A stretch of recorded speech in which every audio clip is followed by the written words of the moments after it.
Yuri student good morning. अब मैं आपको टेंस के बारे में बता चुका हूँ, टेंस कितने होते हैं। अब टेंस के काइंड्स भी बता दिए कि टेंस 3 प्रकार के होते हैं। लेकिन अब जो अगला है टेंस, पहला आता है तुम्हारा जो बताया गया प्रेजेंट टेंस। कौन टेंस बताया गया? Present tense. Present tense, kinds of present tense. ये प्रेजेंट टेंस के काइंड्स कितने होते हैं? Kinds of present tense. तो पहला होता है प्रेजेंट इंडेफिनिट टेंस। कौन टेंस होता है? Present indefinite tense. दूसरा तुम्हारा होता है प्रेजेंट कॉन्टिन्यूअस टेंस। कौन होता है दूसरा? Present continuous tense. तीसरा कौन होता है? Present perfect tense. तीसरा कौन होता है? Present perfect tense. और चौथा कौन होता है? Present perfect continuous tense. चौथा होता है present perfect continuous tense. Tense के कितने काइंड्स हुए? टेंस के 3 काइंड्स हुए, present tense, past tense, future tense. ये पहले बताया गया है, पहले वीडियो में डाला गया है।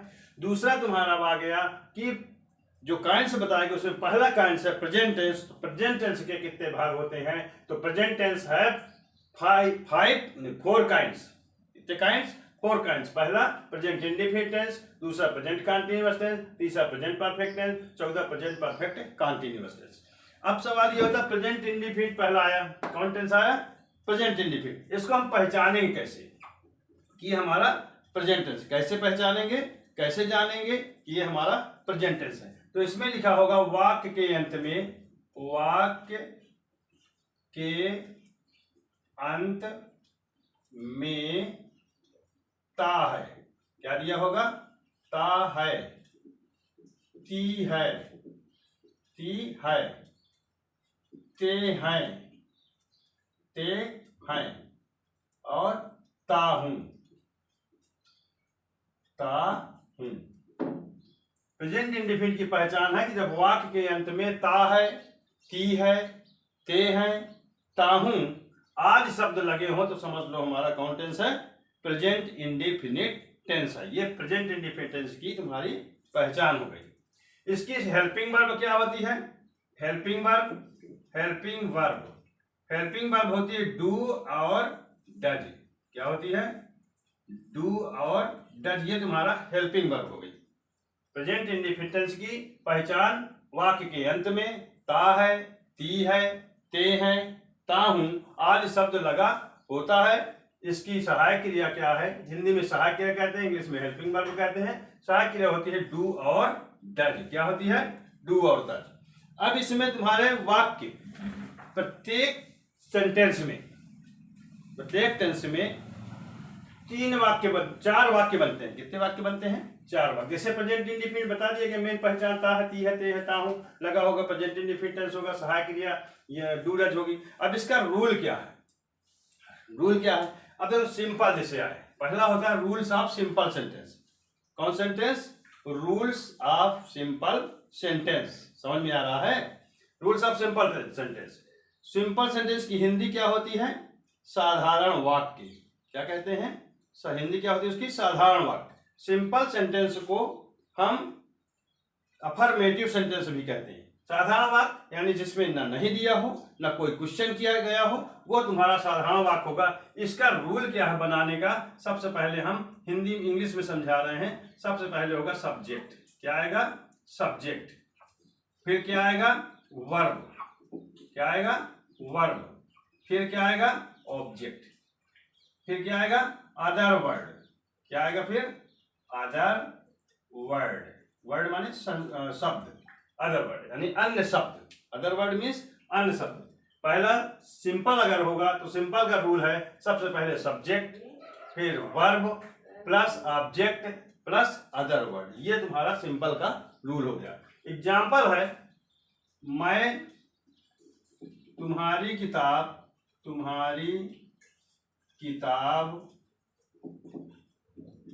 पढ़ता हूं, मैं तुम्हारी किताब पढ़ता हूं। ये पता चल गया, ताहू लगा है, थोड़ा प्रेजेंट इंडिपेंडेंस टेंस है। रूल में आ जाओ, हमने कहा कौन का प्रश्न करने से जो आंसर मिलता है वो हमारा सब्जेक्ट होता है। तो कौन तुम्हारी किताब पढ़ता है, तो मैं, ये तुम्हारा सब्जेक्ट हो गया आई। फिर नियम के अनुसार वर्ब आएगा, कहे काम हो रहा पढ़ने का, ये तुम्हारा वर्ब हो गया। रीड, रीड माने पढ़ना। आई रीड, क्या पढ़ रहा है, ऑब्जेक्ट तुम्हारी किताब, तो your book, I read your book,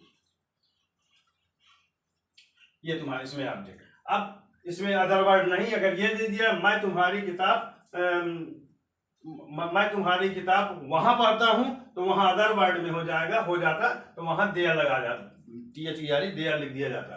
अब इसी का निगेटिव का रूल समझ लो।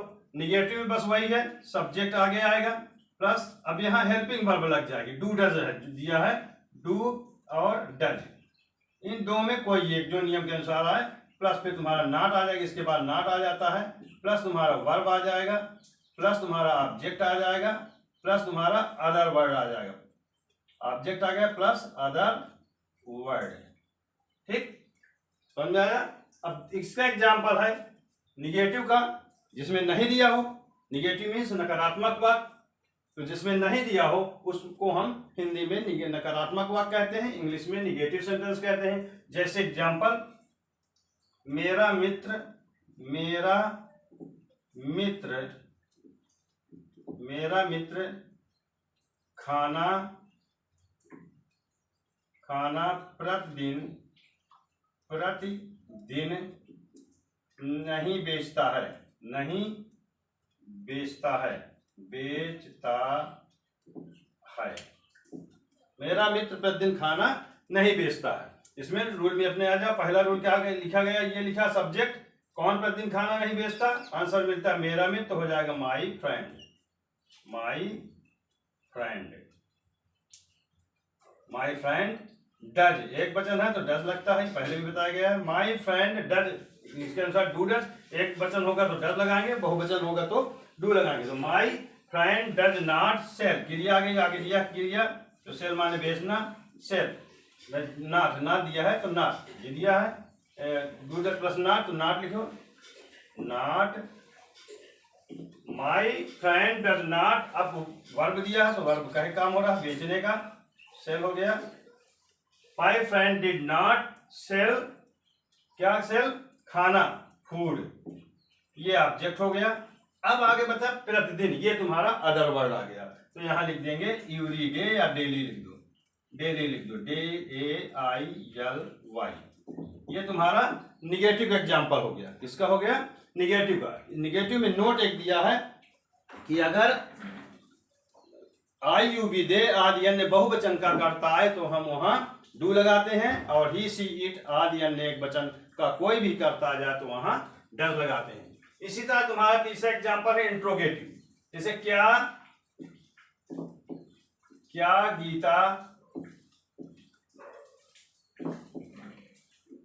गीता वहां सोती है, वहां सोती है, तो सबसे पहले इंट्रोगेटिव का रूल तुम्हारा है डू डज, सबसे पहले क्या आता है, डू डज, सबसे पहले डज लगाएं, क्योंकि गीता नाम हमेशा एक वचन है, तो डज, फिर गीता, डज गीता, फिर स्लीप, क्रिया आ गई, डज गीता स्लीप, कहा, क्या गीता वहां, does Gita sleep there, there means वहां, ये तुम्हारा ऑब्जेक्ट हो गया, ये तुम्हारा हो गया। अब चौथा है प्रश्नवाचक में चौथा नियम, यानी इंट्रोगेटिव, जो जब प्रश्नवाचक शब्द बीच में कहीं भी, क्वेश्चन वर्ड बीच में हो, वाक्य में कहीं पर भी हो, शुरू प्रारंभ में ना होकर कहीं पर भी हो, तो उसका रूल क्या है। इसमें सबसे पहले हम क्वेश्चन वर्ड लिखते हैं, कौन वर्ड लिखते हैं, क्वेश्चन वर्ड, फिर हम लिखते हैं डू डज, क्या लिखते हैं, डू या डज जो नियम के अनुसार हो, डू डज, प्लस फिर आते हैं सब्जेक्ट लिखते हैं, क्या लिखते हैं, सब्जेक्ट, फिर लिखते हैं वर्ब, फिर लिखते हैं ऑब्जेक्ट, फिर लिखते हैं अदर वर्ड, अगर दिया है तो अदर वर्ड, नहीं दिया तो कोई बात नहीं। जैसे तुम्हारा मित्र खाना क्यों पकाता है, तुम्हारा मित्र खाना क्यों पकाता है, तो सबसे पहले आया, कोई पूछ रहा है, क्वेश्चन कर रहा है, तो सबसे पहले क्वेश्चन वर्ड क्या दिया है इसमें, क्यों, तो व्हाई सबसे पहले आ जाएगा, व्हाई, फिर तुम्हारा मित्र है, एक वचन है, तो डज आ जाएगा एक वचन में, तो ये नियम के अनुसार क्वेश्चन वर्ड वाई हो गया, फिर डू डज में डज हो गया, वाई डज, फिर तुम्हारा सब्जेक्ट हो गया योर फ्रेंड, फिर क्रिया आ गई पकाने का काम कुक, तो why does your friend cook fresh food, तुम्हारा मित्र ताजा खाना क्यों पकाता है। क्या हुआ, why does your friend cook fresh food, it is and.